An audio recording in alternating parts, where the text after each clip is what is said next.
Teori ekonomi Ibnu Khaldun bertujuan untuk menjelaskan bagaimana ekonomi mempengaruhi perkembangan masyarakat dan sebaliknya.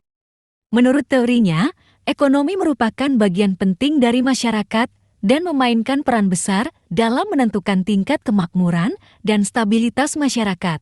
Ibnu Khaldun memperkenalkan konsep asabiyah sebagai faktor utama yang mempengaruhi perkembangan ekonomi.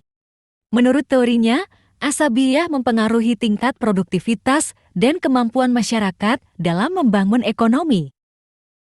Masyarakat yang memiliki tingkat asabiyah yang kuat akan memiliki tingkat produktivitas yang lebih tinggi dan mampu membangun ekonomi yang lebih maju.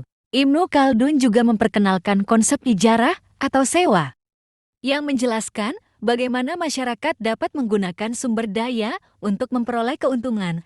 Dia juga membahas tentang bagaimana masyarakat dapat memanfaatkan sumber daya alam dan tenaga kerja untuk memperoleh keuntungan ekonomi. Teori ekonomi Ibnu Khaldun membantu memahami bagaimana faktor-faktor seperti asabiyah, produktivitas, dan sumber daya mempengaruhi perkembangan ekonomi dan memberikan pandangan yang menyeluruh tentang peran ekonomi dalam perkembangan masyarakat. Beberapa teori Ibnu Khaldun masih diakui dan dipelajari oleh para ahli dan akademisi saat ini. Di antaranya, 1. Teori perkembangan masyarakat, yaitu bahwa masyarakat berkembang dari tahap primitif ke tahap yang lebih maju dan memiliki tingkat produktivitas yang lebih tinggi. 2. Teori asabiyah, yaitu bahwa asabiyah mempengaruhi perkembangan masyarakat dan memiliki peran penting dalam membentuk identitas dan solidaritas masyarakat. 3. Teori ekonomi, yaitu bahwa ekonomi memainkan peran penting dalam perkembangan masyarakat dan mempengaruhi tingkat kemakmuran dan stabilitas masyarakat. Meskipun demikian, beberapa teori lain dari Ibnu Khaldun kadang-kadang kontroversial dan tidak selalu diterima oleh para ahli dan akademisi saat ini. Di antaranya, 1 teori perkembangan masyarakat, yaitu bahwa masyarakat berkembang dari tahap primitif ke tahap yang lebih maju dan memiliki tingkat produktivitas yang lebih tinggi. 2.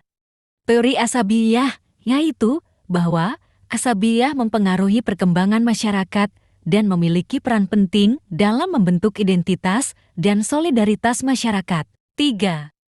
Teori ekonomi, yaitu bahwa ekonomi memainkan peran penting dalam perkembangan masyarakat dan mempengaruhi tingkat kemakmuran dan stabilitas masyarakat. Meskipun demikian, beberapa teori lain dari Ibnu Khaldun kadang-kadang kontroversial dan tidak selalu diterima oleh para ahli dan akademisi saat ini. Namun, karya-karya dan teori-teori Ibnu Khaldun masih diakui sebagai sumber referensi penting bagi para ahli dan akademisi yang mempelajari sejarah, sosiologi, ekonomi, dan filsafat.